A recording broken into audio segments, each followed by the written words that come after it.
Hello और welcome student, स्वागत है मेरे नए चैनल करण सर फार्मा क्लासेस में, जहां पर मैं फार्मा से जुड़ी हुई काफी रोचक और इंपॉर्टेंट जानकारी को बहुत ही सिंपल और इजी वे में आपको समझाने की कोशिश करता हूं। और आज मैं आपको बताने की कोशिश करूंगा ये जानकारी फार्मासिस्ट, खासकर उन लड़कों के लिए जो कि अभी मेडिकल पे प्रैक्टिस कर रहे हैं या मेडिकल में बैठ रहे हैं, जो एज ए फार्मासिस्ट वर्क कर रहे हैं, उनके लिए बहुत इंपॉर्टेंट है। और आज मैं आपको बताऊंगा कि अगर आपकी आदत हो गई है कि आप कोई भी पेशेंट आपके पास आता है और आप उसको इंजेक्शन प्रोवाइड करवा देते हैं, पेरेंटल प्रोवाइड करा देते हैं और आप कहते हैं कि ये इंजेक्शन लगवा लेना तो इससे आप बहुत जल्दी ठीक हो जाओगे, जो कि हमारी साइकोलॉजी होती है कि और जेन्युइन ही है कि इंजेक्शंस जो होते हैं वो टेबलेट के मुकाबले में बहुत तेजी से एक्शन दिखाते हैं और बहुत जल्दी से इफेक्ट दिखाते हैं और पेशेंट को आराम भी बहुत जल्दी मिल जाता है। बट इनके कुछ नेगेटिव और साइड इफेक्ट भी हो सकते हैं। देखिए, साइड इफेक्ट तो अपनी जगह है ही, बट कई बार इंजेक्शंस जो होते हैं उनके भी कभी नेगेटिव इफेक्ट होते हैं, जिसकी वजह से कई बार पेशेंट्स को इंजेक्शंस की जगह टेबलेट और कैप्सूल को प्रिस्क्राइब किया जाता है। तो उसके मैं आपको रीजन बताता हूं। और जब भी आप इंजेक्शन किसी भी पेशेंट को आप प्रिस्क्राइब करें या आप अपने हिसाब से इंजेक्शन दें तो आपको ये चीज पता होनी चाहिए। सबसे पहला पॉइंट ये होता है कि जो इंजेक्शंस होते हैं वो सीधे हमारे ब्लड में चले जाते हैं, मतलब हम वाया आईवी के थ्रू, इंट्रावीनस देते हैं या किसी भी थ्रू देते हैं। तो ये जो इंजेक्शंस होते हैं या जो इंजेक्शन के अंदर जो दवाई होती है ये सीधे हमारे ब्लड में जाती है। तो कहने का मतलब ये है कि अगर आपने गलती से या कोई भी पेशेंट गलती से कोई पेरेंटल या कोई इंजेक्शन ले लेता है और वो हाई डोज चला जाता है, तो हाई डोज में जो उसको इफेक्ट होगा, जो भी साइड इफेक्ट होगा या जो भी एडवर्स रिएक्शन होगी, वो फिर बहुत इजीली वे में हम उसको कंट्रोल नहीं कर सकते हैं।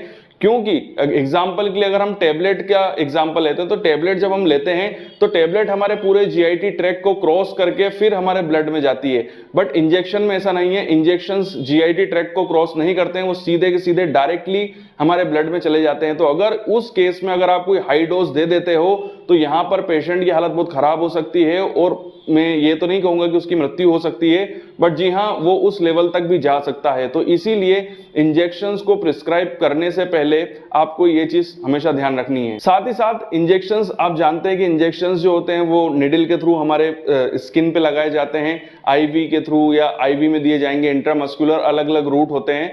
तो यहां पर एक प्रॉब्लम और होती है कि अगर कोई पेशेंट जो है वो एलर्जिक है या उसकी जो स्किन है काफी सेंसिटिव है, तो यहां पर कोई एलर्जिक रिएक्शन हो सकती है या कोई प्रॉब्लम भी क्रिएट हो सकती है। तो इस चीज का आपको ध्यान रखना है कि जब भी आप किसी भी पेशेंट को पेरेंटल प्रिस्क्राइब करें तो आप उसको बता दें कि आपकी कोई स्किन जो है वो सेंसिटिव तो नहीं है, किसी टाइप की आपको एलर्जी तो नहीं हो रही है। जी हाँ, एलर्जिक पेशेंट्स को भी अगर आप पेरेंटल ड्रग दे देते हैं या वाया इंजेक्शन के थ्रू कोई ड्रग दे देते हैं, और अगर आपने उनसे क्वेश्चन नहीं पूछा है और आपको उनकी एलर्जी के बारे में नहीं पता है, तो प्लीज आप एलर्जी से रिलेटेड उनसे क्वेश्चन पूछिए और उनको बताइए कि अगर आप ये ड्रग लेंगे तो आपको ये एज ए साइड इफेक्ट आपको ये एलर्जिक रिएक्शन हो सकती है और आपको इसका नुकसान हो सकता है। तो प्लीज आप कोशिश करें कि आप इसको टेबलेट या कैप्सूल फॉर्म में लें, इसको एज ए इंजेक्शन ना लें। तो ये एक बहुत ही इंपॉर्टेंट चीज है और ये बहुत ही दो जो मैंने आपको बताए हैं इंजेक्शंस के नुकसान, ये हर फार्मासिस्ट को पता होने चाहिए। और जब भी आप किसी भी पेशेंट को ड्रग प्रिस्क्राइब करें तो ये चीज आपको उनसे डिस्कस करना है और उनको बताना भी है, अगर डॉक्टर ने उनको नहीं बताया है तो।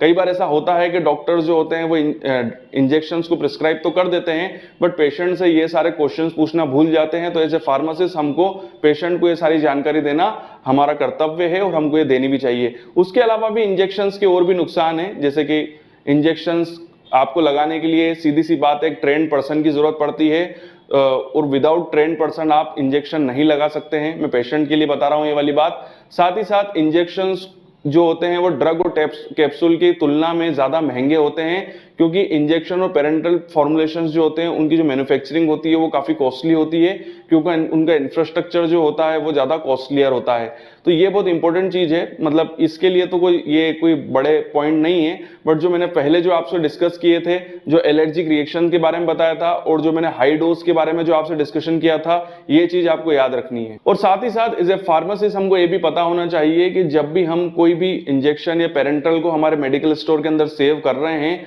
तो हमको इस चीज का ध्यान रखना है कि हम उसको कहाँ रख रहे हैं, हम उसको प्रॉपर टेम्परेचर प्रोवाइड करा रहे हैं कि नहीं करा रहे हैं, जिस हिसाब से उसको गाइडेंस दी गई है।